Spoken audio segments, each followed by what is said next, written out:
আর এবার শিলিগুড়িতে নজর রাখতে হচ্ছে যে ছবি আপনাদের দেখাবো। শিলিগুড়িতে বিএলওদের বিক্ষোভ, দীনবন্ধু মঞ্চে প্রশিক্ষণ চলার সময় বিক্ষোভ বিএলওদের।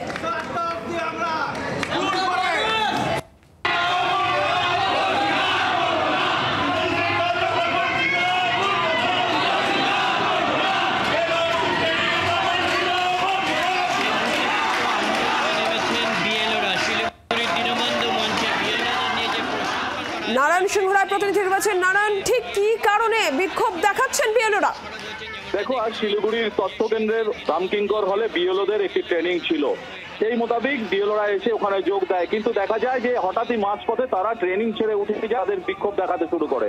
অভিযোগ, বিএলওরা যেটা অভিযোগ করছে যে তাদের যেই ট্রেনিং দেওয়া হয়েছিল এসআইআর সম্পর্কে, তো সেই ট্রেনিং এখন কোনো কাজে লাগছে না, বরং কমিশন থেকে তাদের নিত্য নতুন প্রত্যেক দিন ট্রেনিং দেওয়া হচ্ছে, যা নিয়ে তারা কিন্তু ক্ষিপ্ত। এর পাশাপাশি বিএলওদের অভিযোগ যে তাদের স্কুলে ডিউটি করতে হচ্ছে একদিকে, অন্যদিকে এই এসআইআর এর কাজ করতে হচ্ছে, পাশাপাশি ডাটা এন্ট্রি পর্যন্ত তাদের করতে হচ্ছে বলে অভিযোগ। কারণ তাদের বক্তব্য অনুযায়ী যে ডাটা এন্ট্রি যাদের করার কথা ছিল তারা কেউ করছে না, কাজেই যারা বিএলও রয়েছে তাদের ডাটা এন্ট্রিও করতে হচ্ছে। অর্থাৎ তাদের বক্তব্য অনুযায়ী যে প্রত্যেক দিন রাত্রি 2-3টে অবধি তাদের কাজ করতে হচ্ছে এবং বেশিরভাগ বিএলও অসুস্থ হয়ে পড়ছে, যা নিয়েই কিন্তু আজকে তাদের এই বিক্ষোভ। তারা বলছে কোনোভাবেই এর যদি কমিশন যদি তাদের বিষয়ে যদি সদুত্তর না দেয় বা এই যে তাদের নিত্য নতুন ট্রেনিং সেগুলো যদি বন্ধ না করে যদি কোনো রিলিফ না দেওয়া হয় তাহলে তারা কাজ করবে না বলেই কিন্তু প্রত্যেক বিএলও বিক্ষোভ দেখাচ্ছে শিলিগুড়ির রামকিঙ্কর হলে।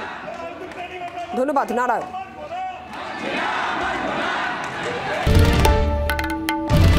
বাংলার আওয়াজ, বাঙালির আবেগ, জি 24 ঘন্টা।